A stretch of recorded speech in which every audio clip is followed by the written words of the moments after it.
spokesperson of the Afghan Taliban, and he knows, he has a look into what the thinking within the Taliban establishment is in Afghanistan. Mr. Shaheen, thank you for speaking with us. My first question to you, what is your response to the Pakistani attack on civilians in Afghanistan and the current situation along the Afghan border?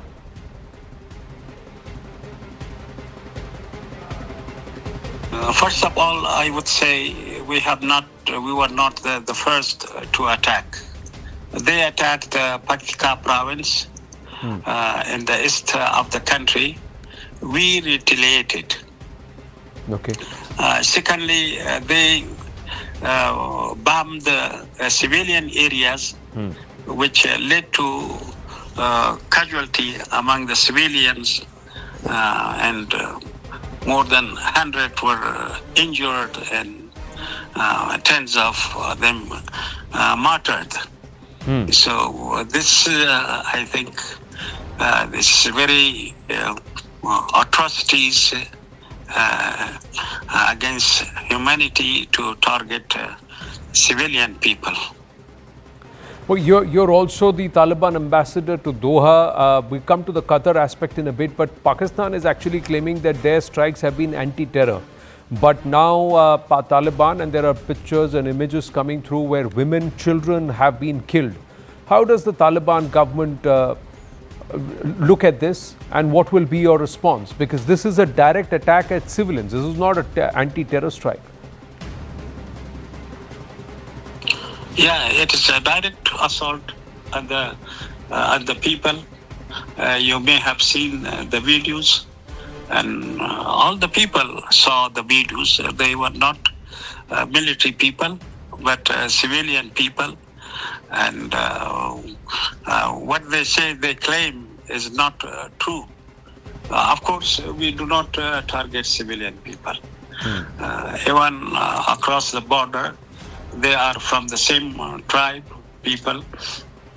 We only target military post and the border. Of course, the Afghan forces retaliate, but only target military posts. They are instructed not to target any civilian people. Well, Afghanistan is compromised with respect to air power. So this looks like an uneven kind of a war that's been imposed on Afghanistan. But Pakistan's claim is that Afghanistan and the Taliban regime is harboring the TTP. But the attacks are on Afghan sovereign soil.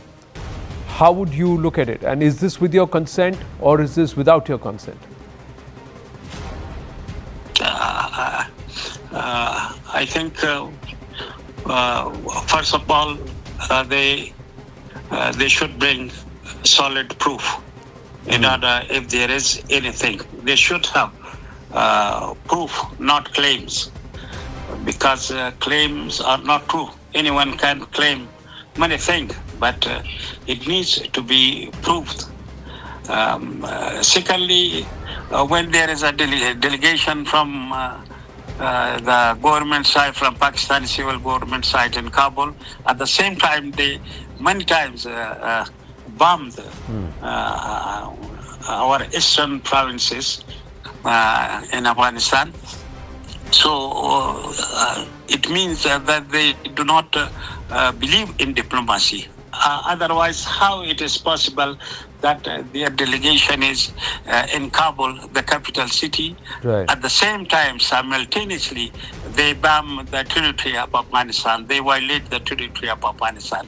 They do not want any solution. And the recent attacks while Foreign Minister Muttaqi was in Delhi, they are on a visit, and 6-day visit, they, without any provocation, they bombed Afghanistan. So, and that started this situation, this escalation of tension.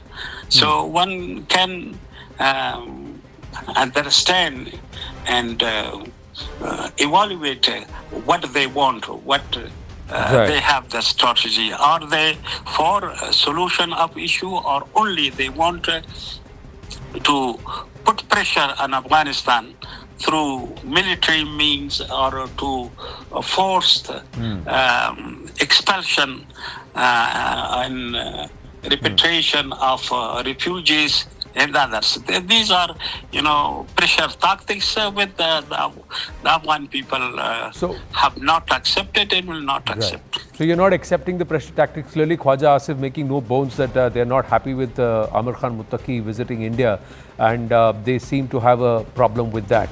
But the Islamic Emirate forces of Afghanistan forces have also responded. So this ceasefire, will it last, or are you going to continue to respond to Pakistani strikes? Our policy is not to be first to attack. Okay. Of course, if they attack, we retaliate.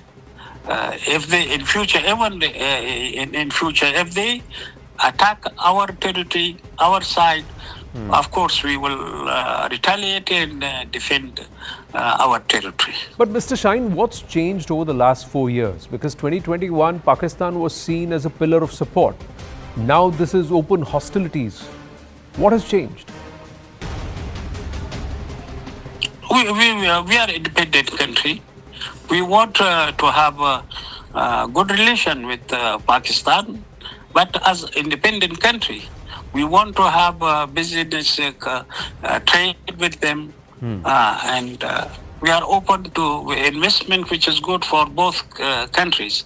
But we do not want dictation from any country, including Pakistan. So if they have any claim, any issue, they can bring it to the table. But instead of that, they level accusation in the media.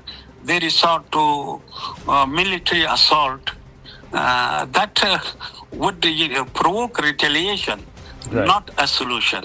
So it is for them to think over their policy, their approach regarding Afghanistan. Right. But Mr. Sohail Shine, what are you expecting from the neighboring nations or larger nations like Bharat, where there is Iran? Of course, there is the US, which has a role to play both in Afghanistan and with Pakistan, or even the UN. What is your expectation?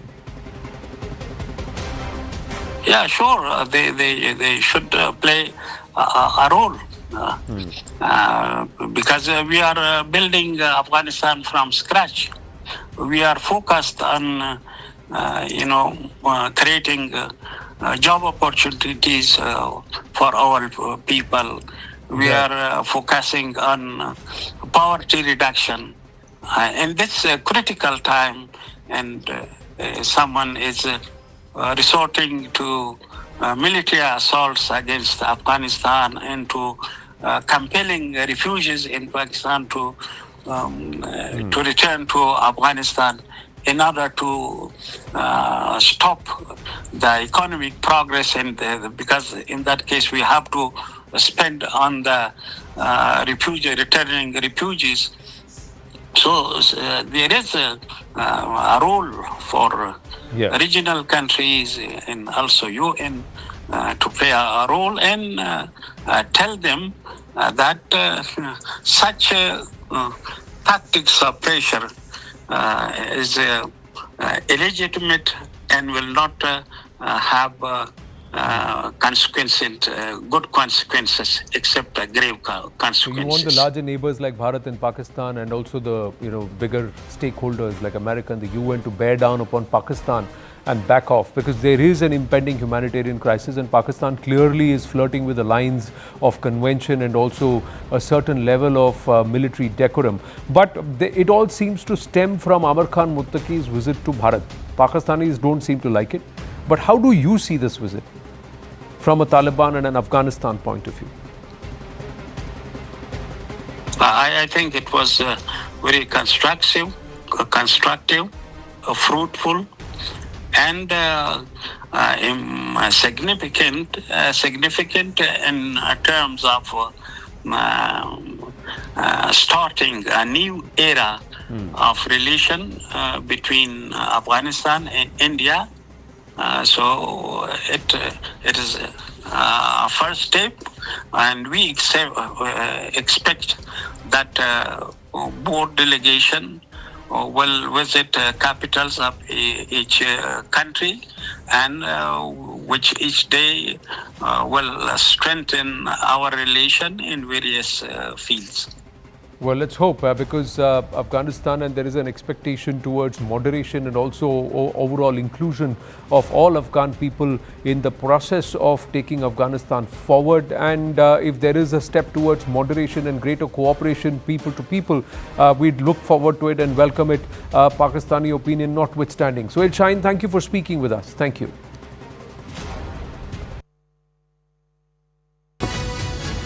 Dr. Ackerman, Dr. Suklal, thank you for your time and thank you for joining us here on the News 18 Chopal. So, I'll request you to introduce yourself to the audience. आप अपना परिचय देना चाहेंगे? नमस्कार जी. मैं That's not so impressive actually, I must say. मैं भारत में Germany का राजदूत हूँ. That's better, no? नमस्कार, मैं दक्षिण अफ्रीका राजदूत से. मैं चाहता था कि देखिए इनका भारत से कनेक्शन सिर्फ 4 जनरेशन पुराना नहीं है Anil ji, but it is also that there is still some connect. So सबसे पहले let me ask you, 4 generations back you trace your roots to Bharat. Do you still have connect? Where do you hail from, or do you know your roots? आपको पता है?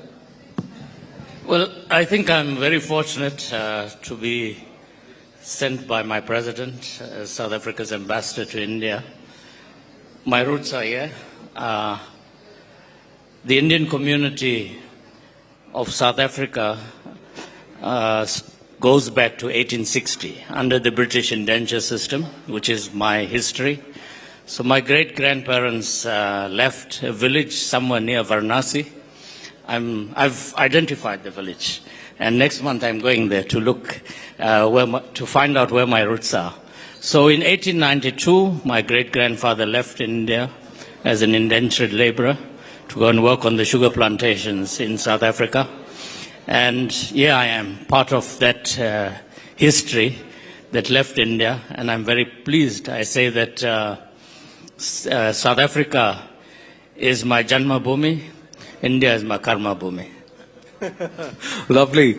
South Africa इनकी जन्मभूमि और भारत अब इनकी कर्मभूमि. बनारस के पास इनका गांव है पुश्तैनी, जो कहते हैं 5 जनरेशन पहले इनके ग्रेट ग्रेट ग्रैंडफादर जो हैं वो दक्षिण अफ्रीका चले गए. बट डॉक्टर Ackerman, भारत से आपका तारुफ कैसे हुआ? How did you come to Bharat and what's your impression about us, Bharat and Bharatiya? मुझे भारत बहुत पसंद लगते है और मैं भारत में बहुत खुशी हूँ. It's a fabulous country. It's full of miracles and wonders. And what my South African friend's story with his ancestral history is that they came from Eastern UP and migrated under restraint and very difficult circumstances to South Africa. I have also a little Indian angle. That is, my grandfather, who was at that time the vice chancellor of Aachen University, a very, very good technical university of Germany, was the one with a circle of professors who set up IIT Madras in the early 60s. And I'm very proud that IIT Madras is still the sort of most renowned school of technical training in India. And when I went there to visit it, they were so sweet and made a little book of all the documents and photos they still had, and I was very touched. So was my mother, because she saw her father back. And I must say, it's great to see that this investment in the early 60s has flourished to such a wonderful level. So that's great. तो doctor Ackerman ये कह रहे हैं कि इनके grandfather, इन्होंने IIT Madras की स्थापना में मदद की थी.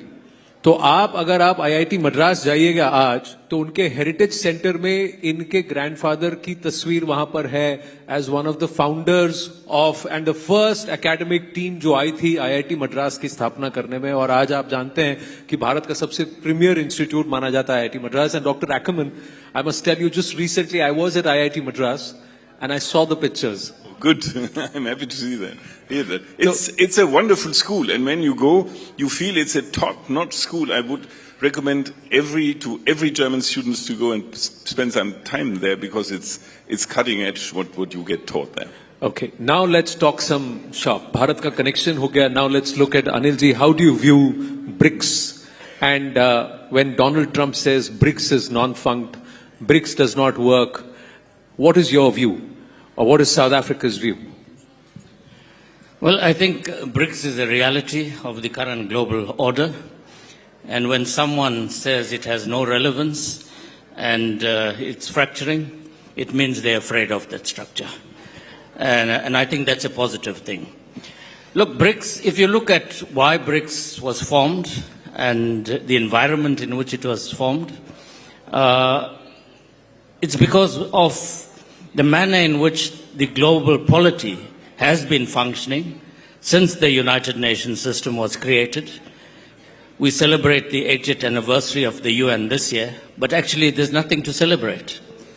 In fact, in 1945, when the UN came together, only 4 African countries were present: Ethiopia, Egypt, Liberia, and the Union of South Africa, not Democratic South Africa. 4 African countries were party to the UN Charter.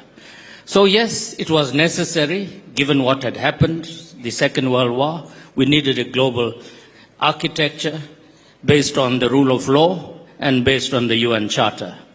But the world of 1945 and the world of 2025 is poles apart. And yet there has been no significant or no reform at all of this architecture. And then if you look at post the Arab-Israeli crisis of the early 1970s, and when oil first time became the new gold, and the energy crisis, the G7 came together. And they came together, well, initially in 1975, G6, Canada joined a year later, as the most powerful economies. But they were not. The USSR was the second most powerful economy. Because it was a communist regime, they excluded it. And China was bigger than some of the other G7 at that stage. They excluded China. But they created an exclusive club, and to address the so-called ills of the geo-economic, geo-financial architecture at that time. But then it became a club that concentrated on the global north in the main. And it also took over much of the mandate of the United Nations system.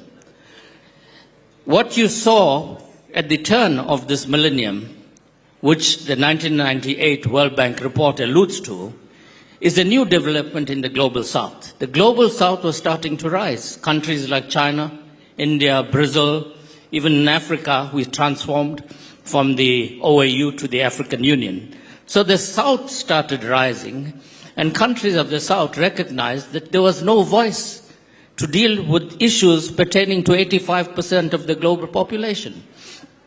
And it is out of this environment that leaders from the global south felt we needed a structure. The north has a structure, the G7, what was G8 for a small period of time, and went back to G7. So BRICS came out of necessity to champion the cause of the global south. Now, imagine the current geopolitical environment. Remove BRICS from this environment. Where's the voice and where's the champion for the global south today? In this world that is fracturing even more, the divide between the north and south is not getting narrower, it's getting larger. And therefore you needed a powerful forum. And BRICS has become a powerful forum. I spent 13 years as South Africa's BRICS Sherpa. So I saw BRICS rising from a very small entity. Today we have 10 full members, 11 partner countries, and about 30 countries knocking on the door, wanting to become partners. Why? Obviously BRICS is doing something right. And the fact of the matter, we live in a global society where the era of a rules-based global society is something of the past, unfortunately. The United Nations system is paralyzed. Your Security Council is totally paralyzed. It did nothing in terms of the Gaza war. It can do nothing in terms of the Russia-Ukraine war. What is going on in Sudan? Where is this body entrusted with peacekeeping, global peacekeeping today? That's because, in the words of the United Nations Secretary General Antonio Guterres, the UN Security Council is irrelevant, it needs reforming, and it's not fit for purpose anymore. You are echoing Dr. Jaishankar because he repeated the same. The G20 in Bharat also saw the inclusion of the Africa group of nations into the G20, and it became far more open and democratic. Dr. Ackerman, agree, disagree that the rules-based system is over? It's a different... I'm a diplomat. I can't say it is really over, but I think it's really threatened. I think that it is, and I think my South African friend here is completely right. The United Nations system is blocked. There is nothing moving on. We feel, Germany, India, Brazil, and Japan are fighting for a reform of the Security Council, which is overdue. I mean, India needs to be at the table. So need African nations, and that is going nowhere right now. And when you see the growing dichotomy between China and the US and Russia, you don't see that forum, the Security Council, really moving anywhere. So I think, Dr. Jaishankar says we are going from multilateral to minilateral. We are trying to form smaller fora of nations, of national corporations, multilateral corporations. That is more fruitful, and that is better for India. And I think that it's a fair point actually to see. But what I would say that we should not stop striving for this system to work. We are of the opinion that a rules-based international order is the only thing that makes the world somehow advance in an orderly manner. And therefore, my appeal to everybody is let's try to make it work, as difficult as it may seem right now. Okay. Rules-based international order should work, but it's not working because not everybody is following the rules. And Ambassador Anil Suklal ने एक बात की कि UN ने कहाँ पर शांति की बात की. गाजा का solution UN ने नहीं निकाला, रूस यूक्रेन पर कुछ नहीं कर पाया, सुडान में कुछ नहीं कर पाया, ऑपरेशन सिंदूर में भी कुछ नहीं कर पाया. आप दोनों थे यहाँ भारत में when Operation Sindoor happened. What's your perception about it, Dr. Ackerman? Did Donald Trump stop the war, or is it two nations and its armies who decided to show restraint, especially Bharat? So I would say that when you want to know what happened, listen to the participants, that's what I would say. And in this case, we have heard clearly what the Indian side has said of this matter. I think we had a moment of tension and a moment of nervousness. We also felt it at our embassy, where people were really tense and didn't know what happened. But my take when I talk about Sindoor back in Europe, I always say, look at what happened. After 4 days, both sides decided to stop. And that is something which is, I think, of a proof of great maturity in a way, because look at all the conflicts we see in the world. Nothing stops. Nothing stops quickly. It takes years and years and years until some progress is made. But here we had two nations that fought each other hard. But after 4 days, they decided, both of them, that it would be better to stop. Now, does it change the overall situation between Pakistan and India? Certainly not. But the fact that the war stopped shows that people had understood that it would be to everybody's detriment if the war continued. And therefore, I would say I'm very impressed by this decision that after 4 days, let's stop. But is that a sign of weakness, Ambassador Anil ji, if I may ask you, High Commissioner, is that a sign of weakness that despite having the advantage, you press the pause button, you back off? Because everybody, a lot of people fault Bharat or internally also, कि आप रुक क्यों गए? No, I see it as a sign of strength, a sign of maturity, and a sign of a country that's showing global leadership. Because war has not brought victory to anyone. Look at the situation in Gaza. There's no winners and losers. We are all losers. 70,000 lives gone. I think it was the wisdom of the Indian leadership to recognize, yes, you had to respond to what happened in Pahalgam. You made your response, but you recognize the larger picture. Because what does war do? War take away lives. They rob families. They rob children of the parents. The devastation that it causes to the environment, to other forms of life, leave alone human life. So I think it's a great sign of strength and maturity that you took this decision. even though being here in Delhi, when I speak to my fellow Indian friends, there was in some circle great anger. They said, no, India should have gone and finished the job. But it's not about that. It takes great leadership, great strength. And India is a major power today. And when you have power, you have to show responsibility. And I think that's what India demonstrated. Can I say a word? Sure. Because I think you are completely right. I would echo every word you said. This country has an ambition. This country knows where it wants to be. Yeah? This country, you can call it Viksit Bharat, you can call it, development on many levels. There is a strong feeling that this country wants to go somewhere and wants to take its population along. And war has no role in this. And that is right. And I would say it's a sign of utter strength that if you weigh your options, you say, I'm going for the Viksit Bharat option rather than the other one. The Viksit Bharat option. You're saying there is an ambition, there is a goal, and as Prime Minister says, this is not the era of war, this is the era of working together and collaborating and working for development. But can people or nations weaponize tariffs and impose who you should trade with and who you should not? Is that fair to any country? Ambassador? Well, it's unfortunate that we live in an era where trade has been weaponized and where the very bodies that have been entrusted to oversee global trade, the World Trade Organization, has been rendered almost irrelevant by a party that refuses to address one of the key challenges that has impacted on the functioning of the WTO, its dispute settlement mechanism. But the fact that in this era of tariffs, what we have done, we have created a new era of transactional global economics. That's what's happened. Global economics today is transactional. And you had a party, and as I've said, one of the things that we learned in South Africa through our own democratic transition and the peaceful transition we had, the apartheid regime was very powerful, had the most powerful military in the African continent. The African National Congress was forced into military confrontation. But we recognize that regime is very powerful. But sanctions brought that regime to its knees. Now, what is happening on the global front? And it's unfortunate, all of the 5 BRICS countries have been targeted. You've been hit with 50% tariffs.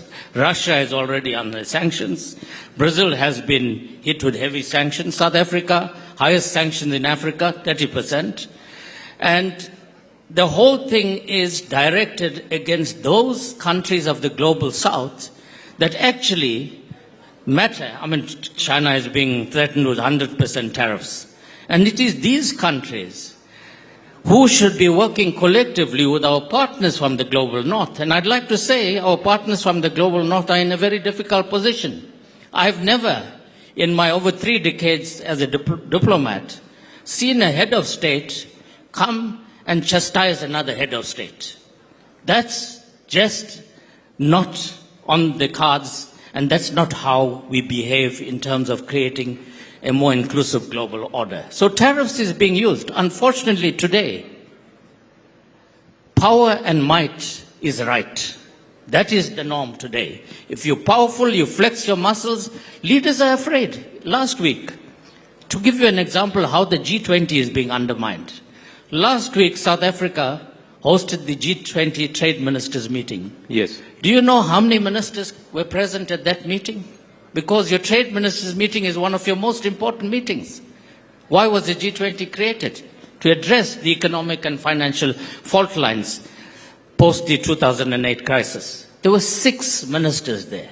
So countries are even afraid to go and take the platform that they may utter something that may offend one party and they'll be hit with another 50% tariff. This is the tragedy of where we are. And I think countries of the global south, we need to stand together. We are not weak. The global south is powerful today. It is this part of the world, countries like India and China, that's the most buoyant in getting the global economy to remain vibrant. But it's not easy, Ambassador Ackerman, Dr. Ackerman. It's not easy for a nation that's wanting to rise, has a Viksit Bharat story and as a growth story, to actually stand up. Do you think what Bharat's position has been, it's not reacted to provocations by Trump? It's tried to say we'll continue to engage. How easy or difficult is it? And Germany is a very important partner for Bharat. So that's why I'd like to know. As is South Africa. Yeah. I think, the reaction of the Indian side was, as usual, extremely measured and very wise and diplomatically, I think, smart. But what does it show, this new politics of tariffs, imposing tariffs? For me, it's very difficult to understand that the richest country on earth feels ripped off all the time. I don't understand. How is India ripping off the US? I don't understand. But what I think the lesson Europe has for that is free trade. We have to open up. And what I would say in this context is the FTA, the free trade agreement, India and the European Union are about to close or agree upon by the end of this year, is the right counterweight in a way. I think you have to open up your markets in order to get more investment and in order to get more trade flowing between the nations. And, we have seen the incredible development here, economic development over the last couple of years, and it always had a very global angle, although I think the development politically was always in a protectionist mode. But when you look at the private sector of India, it's very global-minded. It goes across the continents.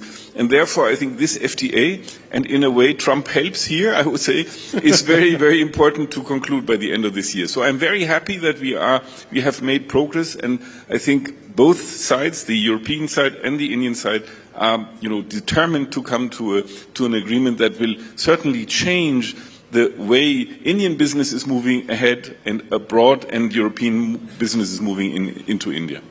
We're running out of time, but दो प्रश्न आप दोनों से पूछना चाहूंगा. Final two questions. One is, in Bharat there is this whole argument about Sanskrit. Will you tell our viewers, is Sanskrit important or not?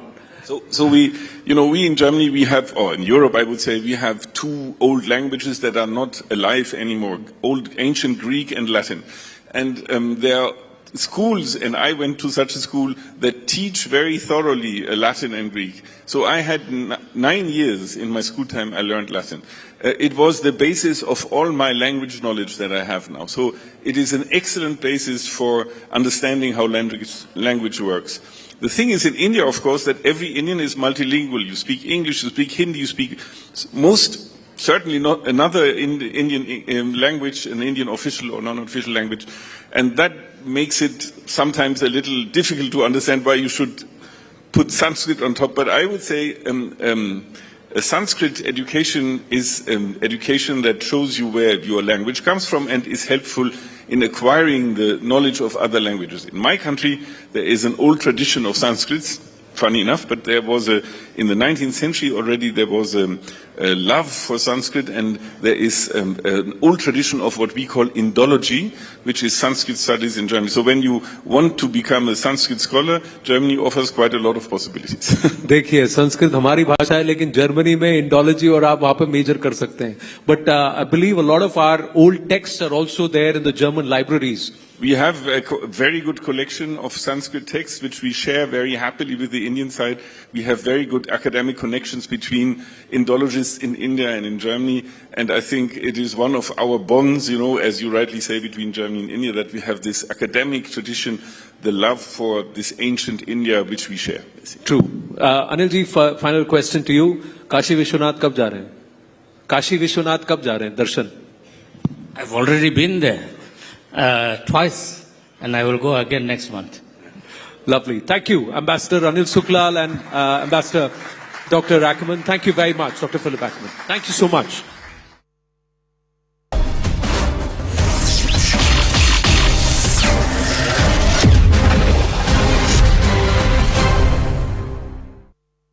Icons inspire, but the invincible define an era. Witness the unveiling of India's invincible icons on a stage that crowns greatness. CNN News 18 India of the Year 2025 coming soon.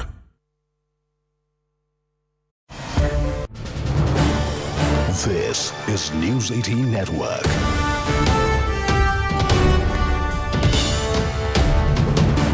India's largest news network. But the other top story, of course, is the battle for Bihar. Well, fast-paced developments taking place with the first phase of the nomination now ending. It's just 24 hours really left to go for the first phase nomination deadline to end. Now, the BJP obviously has moved ahead. It's released its third and final list. The JDU has also released its candidate list. In the Mahagathbandhan, the Congress has named 12 candidates. The opposition bloc is yet, however, to announce their seat-sharing formula. We are learning that Congress and the CPI are eyeing the same seats in Begusarai, which is what is delaying the announcement. And also the fact that no meeting has yet been held between the top leaders of the Mahagathbandhan. In a fresh setback for the opposition, Pashupati Paras, the party RLJP, will be contesting elections in an alliance with overseas party AIMIM in Bihar. NDA is all geared up. Suspense, however, continues within the opposition camp as far as the seat-sharing final formula is concerned. Let's listen in to all the reactions, and I'm going to go across to my colleague, Sherin. Bihar की NDA सरकार ने हाल में जो महिला रोजगार योजना शुरू की है, उससे बहनें बहुत खुश हैं। बिहार की 1 करोड़ 20 लाख बहनों के खाते में हर एक बहन को 10,000 रुपए भेजे जा चुके हैं। आप इन बहनों से मिलिए, आप इन बहनों को ये जरूर बताइए कि ये पैसा सिर्फ एक बार की मदद नहीं है, ये नया रोजगार करने का प्रोत्साहन है और अब ये पैसों के मालिक वही है। आप उन्हें बताइए कि इस पैसे से वो जो काम शुरू करेगी उसे आगे बढ़ाने के लिए और उस काम को देख करके हम और भी मदद करने वाले हैं। लगातार 2 बार से राघोपुर की जनता जो है हम पर भरोसा की है और जनता जो है मालिक है और ये तीसरी बार जो है हमने नामांकन जो है राघोपुर से किया है। बेरोजगारी को जड़ से हमको मिटाना है, बिहार को आगे ले जाना है। लोग त्रस्त हो चुके हैं भ्रष्टाचार से, अपराध से। अब बिहार जो है अपराध मुक्त, भ्रष्टाचार मुक्त प्रदेश बनना चाहता है। रणनीतिक रूप से जो बिगड़ी हुई चीज थी अब बन रही है क्या? मैं इतना ही कहूँगा कि स्थिति स्पष्ट नजर आती है। भाजपा ने सभी उम्मीदवार घोषित कर दिए, एनडीए के उम्मीदवारों की घोषणा हो गई, लेकिन महागठबंधन में जूते चप्पल चल रहे हैं, कपड़े फाड़े जा रहे हैं, मार पिटाई हो रही है। लालू प्रसाद यादव मुर्दाबाद के नारे लग रहे हैं, कांग्रेस के प्रभारी को पीटा जा रहा है, कहीं कुछ और चल रहा है। तो एक तरफ से एनडीए आगे बढ़ रही नजर आ रही है, दूसरी ओर आपसी उलझनों में फंसकर महागठबंधन रह गया है और यहाँ तक कि दलितों का अपमान सीधे रूप में नजर आता है। पहले लालू प्रसाद यादव जी ने अंबेडकर जी के आगे पांव रख के, बिल्कुल फोटो के सामने पांव रख के उनका अपमान किया। कांग्रेस तो अंबेडकर जी का शुरू से ही अपमान करती रही, लेकिन जिस तरह से प्रदेश अध्यक्ष दलित हो, मारपीट हो, अपमान हो, महागठबंधन में दलितों का कोई स्थान ही नहीं है। आपने कई राज्यों के चुनाव देखे हैं और हम इस विधानसभा चुनाव में जब आप ये कहते हैं कि जैसे कुशवाहा की नाराजगी है, मांझी की झिझक है और चिराग की जो माथा है वो तन गया है, इन चीज़ों को डील करने में कितनी कठिनाई आई है और आने वाले दिनों में आएगी भी बीजेपी को? मैं एक बात स्पष्ट कहूं, सब एकजुट एक स्वर के साथ यही कहते हैं, रफ्तार पकड़ चुका बिहार, फिर एक बार एनडीए सरकार। Okay, Madhupanna has been travelling through Bihar. Today she is joining us from Siwan to get a sense from her. Madhupanna, on the ground, I know the BJP has made an issue about the Congress, for example, giving a ticket to Shahabuddin's son, or kin, if I'm not mistaken. But apart from that, sorry, the RJD, but what I'm saying is, apart from that, on the ground, this sense of disarray within the Mahagathbandhan, do you think that is something which could hurt them? Because after all, you know, the campaign should have started, you know, and at least some kind of an organization. Okay, I'm going to try and connect with Madhupanna, but she's joining us from Siwan. The point is that the contrast is so stark and telling. On one hand, you clearly see the NDA has its house in order. They've announced all the 3 lists, which the BJP did late last night, and very carefully balancing the caste factor, women also being given tickets. Same is the case as far as the JDU is concerned, so as the...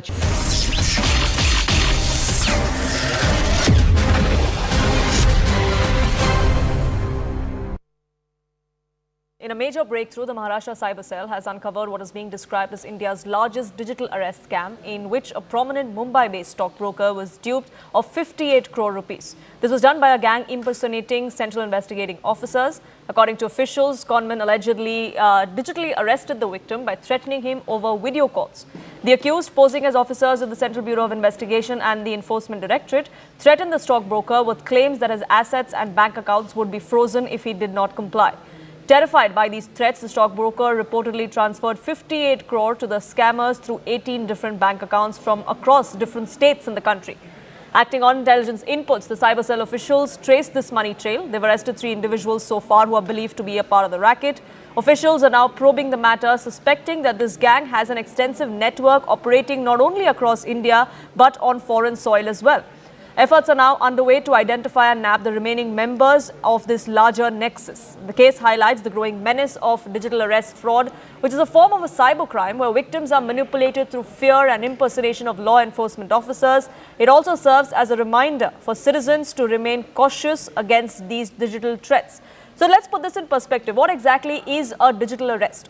It is a cyber scam where a victim receives calls or emails from fraudsters that pose as law enforcement officers. These callers arrest the unsuspecting victims. They then blackmail them by extorting money or sharing personal information for the crimes they have not even committed. With nowhere to go and cornered by these fear tactics, the victims end up losing money or data sometimes to these scammers. Money worth crores has been transferred to some of these scammers in cases that have come to the fore in the recent past. Earlier this year, a 78-year-old retired banker from Delhi was defrauded of 23 crore rupees in a month. This after he fell prey to a digital arrest scam. The fraud began in August when a woman posing as a telecom official accused him of illegal activities. He was later contacted by these conmen who posed as Mumbai police officers, as ED and CBI officers to make it seem like this action against him, which did not exist, was legit. They then threatened him with legal action, kept him under surveillance via video calls and forced him to stay home. Then between August 4th and September 4th, these scammers siphoned off 23 crore rupees from his accounts. After he approached the Delhi police, an FIR was registered on September 19th. Subsequently, funds worth 23 crores that were transferred from his bank accounts were frozen and an investigation was launched. Dr. Muktesh Chander, former DGP of Goa and a Shivning Cybersecurity Fellow, also joins us on this broadcast. Dr. Chander, thank you so much for speaking with us here on CNN News 18. You know, we're hearing these kind of cases ever so often now. Every few weeks, unfortunately, there are senior citizens especially that are duped of lakhs and crore rupees. This one case that has come to the fore from Mumbai now is seen to be the biggest online scam. How do we fight against this? See, the fundamental level, we should understand that the criminals are exploiting the basic human weakness of fear. Now, unfortunately, in the criminal justice system, there is a tremendous amount of fear of ED, CBI and police. The fundamental problem is that if you have not done anything wrong, one should have a faith in the criminal justice system that nothing will happen. But since it is a fact that process itself is punishment, the moment an ED, CBI fake officer calls, the rational thinking process of a person is compromised. And that is the reason that educated people, those who are in the banking field, those who are in the share market, are aware of the fundamentals, they also fall prey to it. And this problem is a very serious problem to the extent that even our Honorable Prime Minister of India spoke about digital arrest now in his Man Ki Baat. Fundamentally, there is no such concept in Indian law of digital arrest. This basic understanding is important to know that no such thing as called digital arrest is there in the Indian system. So the moment anybody talks about it, you presume that it is a fake. Unfortunately, SIM cards, WhatsApp number, and bank accounts are so easily available, and in spite of having KYC norms, it is a known fact that fake SIM cards, fake bank accounts are available, and the money goes from one account to another account in minutes. The only solution here is the prevention by educating the people and making awareness, and also detection of these cases timely so that recovery is possible as much as possible, and also the people are arrested and convicted. The only solution here is deterrence. Let the cyber criminals get so much punishment that they are afraid of committing this. This is possible by proactive policing, by developing cyber intelligence, and now we have got so much of mechanism where financial transaction can be, flagged for their irregularities, and these accounts are responsible for multiple such cyber frauds, and it should be possible to detect them electronically. When you speak of deterrence, then should we also have? Do we also need to have a stronger mechanism in terms of provisions in the law, or to ensure that there is greater punishment for those who are caught in such situations? The punishment, see, that law is already there, the severe punishment is also there. But how many of these people are caught and how many of them get convicted? The deterrence factor is decided not by the severity of the punishment, but by the certainty of the punishment.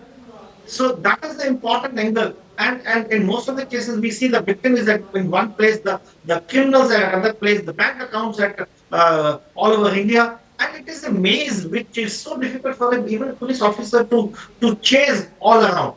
So why not we have a centralized police mechanism or investigation mechanism which can do all India investigation, which has got all the databases available to it, and then it becomes easier. Right now, I understand that police is a state subject and every state is supposed to do it.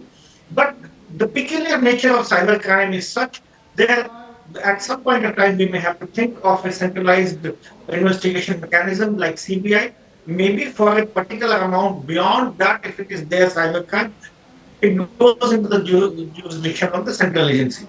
And that will be one great factor. And also the tools of committing these crimes, the SIM cards, WhatsApp numbers, and the bank account, they must be closed. These are the weapons by which cyber criminals commit these offenses. So these weapons should not be available to them so easily. That's my take. The other aspect is also recovery. I mean, once these individuals are apprehended, once they're caught, that's one aspect of it. But how easy or difficult is the recovery of the money that people have lost? I mean, 58 crores is a huge sum of money. In cyber, if it is reported as early as possible, like in the golden hour, within 1 hour, 2 hours, 3 hours. But the problem in digital arrest system is that scam is that it continues for several days, even for months together. And by the time the criminals have already transferred it to so many accounts, layer 1, layer 2, layer 2, and then the money is withdrawn actually from these accounts in chunks. And the concept that reporting early will ensure recovery is lost in these digital scams. Here, I would say that once these people are arrested, then all their properties must be seized, all their ill-gotten money must be recovered from them. Until that recovery is made, they should not be granted bail by the judiciary. And that is how the deterrence will work. What we have seen is that in most of the cases are not registered for various reasons. If they are registered, they are not investigated properly, arrest is not made, detection is difficult, and after all, the conviction is the more. We don't have those kind of data available so easily. But I can say from my experience, that this ratio is very, very low. So that is why sometimes even I receive a call and I tell them that I'm a police officer. Then they openly say that, come and ask me if you can. So this kind of, arrogant behavior that they know that they cannot be caught is unacceptable. So what can be done in terms of raising awareness? Because like we've been talking about, some senior citizens, of course, are completely unsuspecting. But there have been people involved in the banking system, within the legal system as well, who have been caught in the mire of this digital arrest. What then can we do to ensure that there is greater awareness so that more people don't fall prey to this? This is like, road safety awareness we used to conduct. In the same way, now it is important that everywhere in schools, in colleges, for the particularly senior citizens who have got their retirement funds available, everyone, the vulnerable sections should be brought for these awareness programs. This could be online, this could be in the schools, and everyone should know. The identifying the symptoms of these problems is easy once you understand the process. Otherwise, they say that the so-called fraudster will say, I'm attaching your money and it will go to Reserve Bank of India. So it is not going to actually Reserve Bank of India. When you see the account details, you will find that it is going into some various companies' account or individuals' account. Now, the basic understanding that Reserve Bank doesn't seize money like this. The police doesn't do digital arrest. The money is seized not like this. The bank accounts are frozen. So basic concepts of how police works, how investigating agencies work, what is the law of the land. Every citizen is supposed to be aware of these. And that is the biggest gap. I think that is what should be filled by awareness, by the police, by the Reserve Bank of India, by the banks, and everybody involved.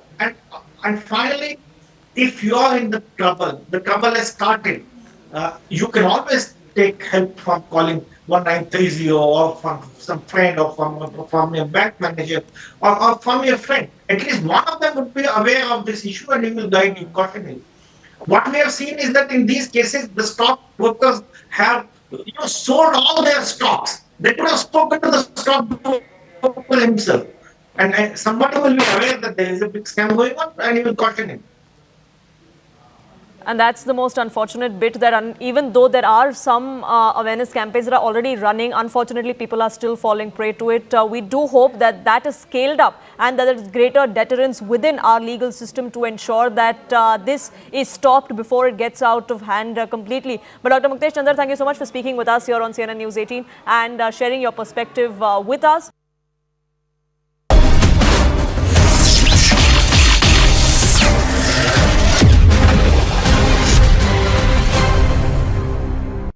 Icons inspire, but the invincible define an era.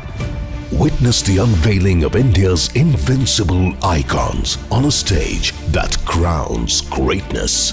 CNN News 18 India of the Year 2025, coming soon.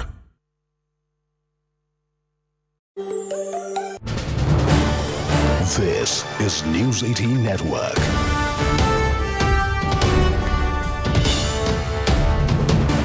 India's largest news network. But the other top story, of course, is the battle for Bihar. Well, fast-paced developments taking place with the first phase of the nomination now ending. It's just 24 hours really left to go for the first phase nomination deadline to end. Now, the BJP obviously has moved ahead. It's released its third and final list. The JDU has also released its candidate list. In the Mahagathbandhan, the Congress has named 12 candidates. The opposition bloc is yet, however, to announce their seat-sharing formula. We are learning that Congress and the CPI are eyeing the same seats in Begusarai, which is what is delaying the announcement. And also the fact that no meeting has yet been held between the top leaders of the Mahagathbandhan. In a fresh setback for the opposition, Pashupati Paras, the party RLJP, will be contesting elections in an alliance with overseas party AIMIM in Bihar. NDA is all geared up. Suspense, however, continues within the opposition camp as far as the seat-sharing final formula is concerned. Let's listen in to all the reactions, and I'm going to go across to my colleague, Sherin. Bihar की NDA सरकार ने हाल में जो महिला रोजगार योजना शुरू की है, उससे बहनें बहुत खुश हैं। बिहार की 1,20,00,000 बहनों के खाते में हर एक बहन को 10,000 रुपए भेजे जा चुके हैं।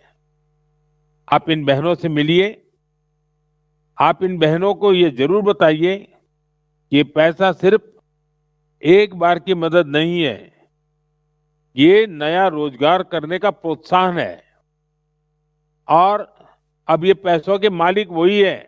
आप उन्हें बताइए कि इस पैसे से वो जो काम शुरू करेगी उसे आगे बढ़ाने के लिए और उस काम को देख करके हम और भी मदद करने वाले हैं। लगातार 2 बार से राघोपुर की जनता जो है हम पर भरोसा की है और जनता जो है मालिक है और ये तीसरी बार जो है हमने नामांकन जो है राघोपुर से की है। बेरोजगारी को जड़ से हमको मिटाना है, बिहार को आगे ले जाना है। लोग त्रस्त हो चुके हैं भ्रष्टाचार से, अपराध से। अब बिहार जो है अपराध मुक्त, भ्रष्टाचार मुक्त प्रदेश बनना चाहता है। रणनीतिक रूप से जो बिगड़ी हुई चीज थी अब बन रही है क्या? मैं इतना ही कहूँगा कि स्थिति स्पष्ट नजर आती है। भाजपा ने सभी उम्मीदवार घोषित कर दिए, एनडीए के उम्मीदवारों की घोषणा हो गई, लेकिन महागठबंधन में जूते चप्पल चल रहे हैं, कपड़े फाड़े जा रहे हैं, मार पिटाई हो रही है। लालू प्रसाद यादव मुर्दाबाद के नारे लग रहे हैं, कांग्रेस के प्रभारी को पीटा जा रहा है, कहीं कुछ और चल रहा है। तो एक तरफ से एनडीए आगे बढ़ रही नजर आ रही है, दूसरी ओर आपसी उलझनों में फंसकर महागठबंधन रह गया है और यहाँ तक कि दलितों का अपमान सीधे रूप में नजर आता है। पहले लालू प्रसाद यादव जी ने अंबेडकर जी के आगे पांव रख के, बिल्कुल फोटो के सामने पांव रख के उनका अपमान किया। कांग्रेस तो अंबेडकर जी का शुरू से ही अपमान करती रही, लेकिन जिस तरह से प्रदेश अध्यक्ष दलित हो, मारपीट हो, अपमान हो, महागठबंधन में दलितों का कोई स्थान ही नहीं है। आपने कई राज्यों के चुनाव देखे हैं और हम इस विधानसभा चुनाव में जब आप ये कहते हैं कि जैसे कुशवाहा की नाराजगी है, मांझी की झिझक है और चिराग की जो माथा है वो तन गया है, इन चीज़ों को डील करने में कितनी कठिनाई आई है और आने वाले दिनों में आएगी भी बीजेपी को? मैं एक बात स्पष्ट कहूं, सब एकजुट एक स्वर के साथ यही कहते हैं, रफ्तार पकड़ चुका बिहार, फिर एक बार एनडीए सरकार।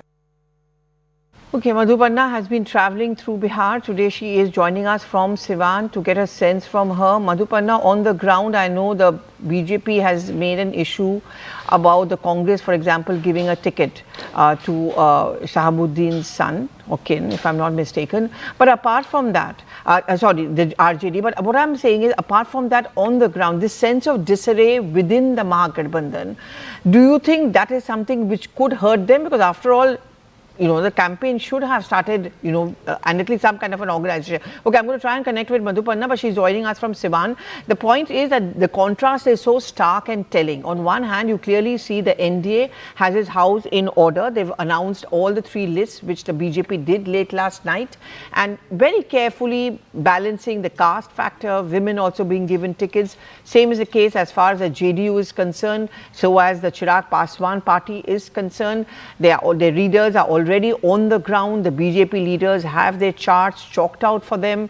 They know where they have to go, what kind of campaign, big bang announcements. But look at what has happened on the other side. In Mahagathbandhan, the cookie, so to say, is crumbling. There are parties who still have no clarity on how many seats they are going to be getting. That important final seat sharing talk, which should have taken place by now. Okay, Madhupanna is back with us from Siwan. Madhupanna, that's what I was asking. I mean, the contrast between the two sides are so stark. You know, the Mahagathbandhan not sorted out, NDA very much sorted out, hitting the ground. On the ground where you are, is this something which the people are talking about? Yes, Pallavi, you are absolutely right. You see, NDA is clearly very much sorted, and they have actually done a very impressive show of, they have shown a very impressive show of strength among all the allies. There were chinks in the armor, but now it seems all sorted because BJP has already come out with 3 lists. JDU has also come out their list, and so so do the other allies also. But you see, on the contrary, across the aisle, the Mahagathbandhan.